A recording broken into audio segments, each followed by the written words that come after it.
Libro de Hechos, capítulo 7.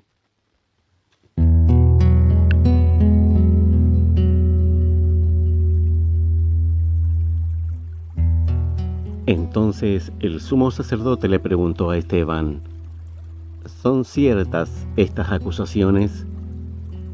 Esteban le dio la siguiente respuesta: Hermanos y padres, escúchenme.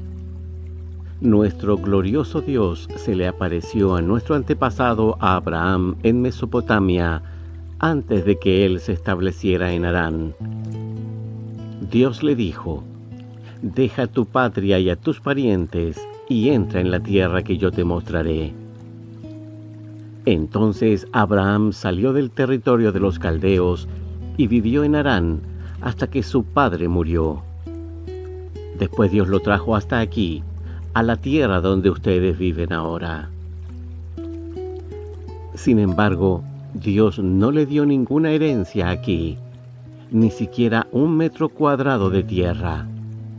Pero Dios sí le prometió que algún día toda la tierra les pertenecería a Abraham y a sus descendientes, aun cuando él todavía no tenía hijos. Dios también le dijo que sus descendientes vivirían en una tierra extranjera, donde serían oprimidos como esclavos durante 400 años. Pero yo castigaré a la nación que los esclavice, dijo Dios, y al final saldrán de allí y me adorarán en este lugar. En aquel entonces, Dios también le dio a Abraham el pacto de la circuncisión. Así que cuando nació su hijo Isaac, Abraham lo circuncidó al 8º día, y esa práctica continuó cuando Isaac fue padre de Jacob, y cuando Jacob fue padre de los 12 patriarcas de la nación israelita. Estos patriarcas tuvieron envidia de su hermano José y lo vendieron para que fuera esclavo en Egipto. Pero Dios estaba con él y lo rescató de todas sus dificultades, y Dios le mostró su favor ante el faraón, el rey de Egipto. Dios también le dio a José una sabiduría fuera de lo común, de manera que el faraón lo nombró gobernador de todo Egipto y lo puso a cargo del palacio. Entonces un hambre azotó a Egipto y a Canaán. Hubo mucho sufrimiento, y nuestros antepasados se quedaron sin alimento. Jacob oyó que aún había grano en Egipto, por lo que envió a sus hijos, nuestros antepasados, a comprar un poco. La segunda vez que fueron, José reveló su identidad a sus hermanos y se los presentó al faraón. Después José mandó a buscar a su padre Jacob y a todos sus parientes para que los llevaran a Egipto, 75 personas en total. De modo que Jacob fue a Egipto, murió allí, al igual que nuestros antepasados. Sus cuerpos fueron llevados a Siquem, donde fueron enterrados en la tumba que Abraham les había comprado a los hijos de Amor en Siquem a un determinado precio. A medida que se acercaba el tiempo en que Dios cumpliría su promesa a Abraham, el número de nuestro pueblo en Egipto aumentó considerablemente. Pero luego ascendió un nuevo rey al trono de Egipto, quien no sabía nada de José. Este rey explotó a nuestro pueblo y lo oprimió, y forzó a los padres a que abandonaran a sus recién nacidos para que murieran. En esos días nació Moisés, un hermoso niño a los ojos de Dios. Sus padres lo cuidaron en casa durante 3 meses. Cuando tuvieron que abandonarlo, la hija del faraón lo adoptó y lo crió como su propio hijo. A Moisés le enseñaron toda la sabiduría de los egipcios, y era poderoso tanto en palabras como en acciones. Cierto día, cuando Moisés tenía 40 años, decidió visitar a sus parientes, el pueblo de Israel. vio que un egipcio maltrataba a un israelita. Entonces Moisés salió en defensa del hombre y mató al egipcio para vengarlo. Moisés supuso que sus compatriotas israelitas se darían cuenta de que Dios lo había enviado para rescatarlos, pero no fue así. Al día siguiente los visitó de nuevo y vio que 2 hombres de Israel estaban peleando. Trató de ser un pacificador y les dijo: «Señores, ustedes son hermanos, ¿por qué están peleando?». Pero el hombre que era culpable empujó a Moisés. «¿Quién te puso como gobernante y juez sobre nosotros?», le preguntó. «¿Me vas a matar como mataste ayer al egipcio?». Cuando Moisés oyó eso, huyó del país y vivió como extranjero en la tierra de Madián. Allí nacieron sus 2 hijos.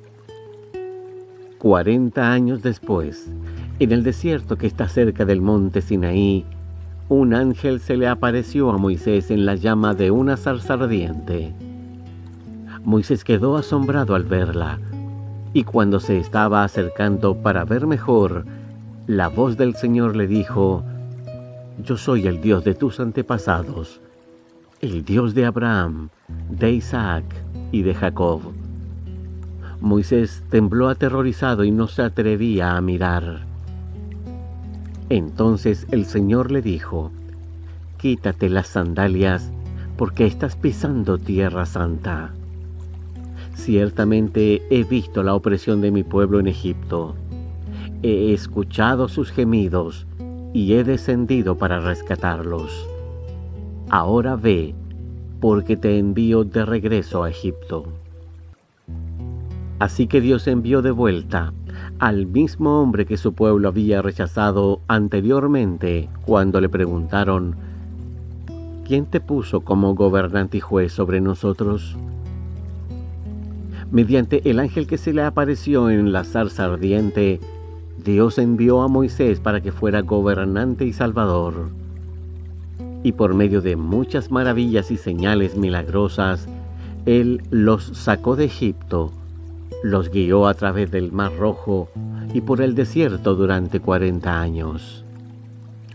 Moisés mismo le dijo al pueblo de Israel: «Dios les levantará un profeta como yo de entre su propio pueblo». Moisés estuvo con nuestros antepasados, la asamblea del pueblo de Dios en el desierto, cuando el ángel le habló en el monte Sinaí, y allí Moisés recibió palabras que dan vida para transmitirlas a nosotros. Sin embargo, nuestros antepasados se negaron a escuchar a Moisés. Lo rechazaron y quisieron volver a Egipto. Le dijeron a Aarón: «Haznos unos dioses que puedan guiarnos, porque no sabemos qué le ha pasado a este Moisés, quien nos sacó de Egipto». De manera que hicieron un ídolo en forma de becerro, le ofrecieron sacrificios y festejaron ese objeto que habían hecho. Entonces Dios se apartó de ellos y los abandonó para que sirvieran a las estrellas del cielo como sus dioses.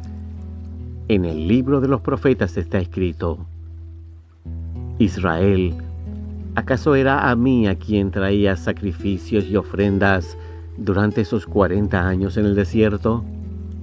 No, llevabas a tus dioses paganos, el santuario de Moloc, la estrella de tu dios Refán y las imágenes que hiciste a fin de rendirles culto.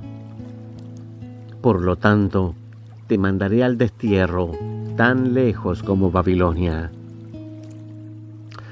Nuestros antepasados llevaron el tabernáculo con ellos a través del desierto. Lo construyeron según el plan que Dios le había mostrado a Moisés. Años después, cuando Josué dirigió a nuestros antepasados en las batallas contra las naciones que Dios expulsó de esta tierra, el tabernáculo fue llevado con ellos al nuevo territorio y permaneció allí hasta los tiempos del rey David. David obtuvo el favor de Dios y pidió tener el privilegio de construir un templo permanente para el Dios de Jacob, pero fue Salomón quien lo construyó. Sin embargo, el Altísimo no vive en templos hechos por manos humanas. Como dice el profeta, el cielo es mi trono y la tierra es el estrado de mis pies. ¿Podrían acaso construirme un templo tan bueno como ese?, pregunta el Señor. ¿Podrían construirme un lugar de descanso así? ¿Acaso no fueron mis manos las que hicieron el cielo y la tierra? Pueblo terco, ustedes son paganos de corazón y sordos a la verdad. ¿Resistirán para siempre al Espíritu Santo? Eso es lo que hicieron sus antepasados y ustedes también. Mencionen a un profeta a quien sus antepasados no hayan perseguido. Hasta mataron a los que predijeron la venida del justo, el Mesías, a quien ustedes traicionaron y asesinaron. Deliberadamente desobedecieron la ley de Dios, a pesar de que la recibieron de manos de ángeles. Los líderes judíos se enfurecieron por la acusación de Esteban y con rabia le mostraban los puños. Pero Esteban, lleno del Espíritu Santo, fijó la mirada en el cielo y vio la gloria de Dios y vio a Jesús de pie en el lugar de honor a la derecha de Dios. Y les dijo: miren, veo los cielos abiertos y al Hijo del Hombre de pie en el lugar de honor a la derecha de Dios. Entonces ellos se taparon los oídos con las manos y empezaron a gritar. Se lanzaron sobre él, lo arrastraron fuera de la ciudad y comenzaron a apedrearlo. Sus acusadores se quitaron las túnicas y las pusieron a los pies de un joven que se llamaba Saulo. Mientras lo apedreaban, Esteban oró: Señor Jesús, recibe mi espíritu. Cayó de rodillas gritando: Señor, no los culpes por este pecado. Dicho eso, murió.